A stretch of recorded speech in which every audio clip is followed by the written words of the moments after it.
Welcome to Chillin' 101. We hope this video helps.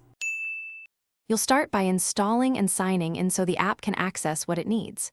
Open Papago, grant microphone and camera permissions for voice and photo translation. These speed tasks and improve accuracy. Next, sign in with email, Apple, or Google to keep your history synced. Once done, download offline language packs if you expect no connection. Make sure to set your default source and target languages now, and tweak speech speed and font size so text and audio are comfortable immediately. You'll use 3 primary modes: voice, camera, and text, each with different strengths. For quick conversations, choose voice, select conversation mode, and speak 1 sentence at a time so translations stay coherent. This reduces errors in real time. If you need printed text, open camera and scan. Tap to freeze and correct any misread words for a cleaner translation.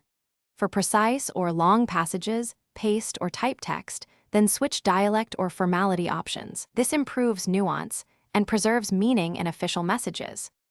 You'll finish by refining and sharing your result. Always review and edit translated text before copying or sending, and use the Pronounce button to check speech output. Save frequent phrases to favorites so you don't retype them. Enable updates and notifications to get improved models.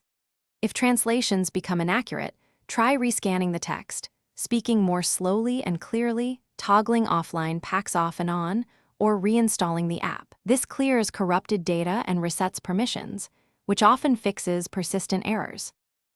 Thanks for watching. Consider subscribing if we helped you.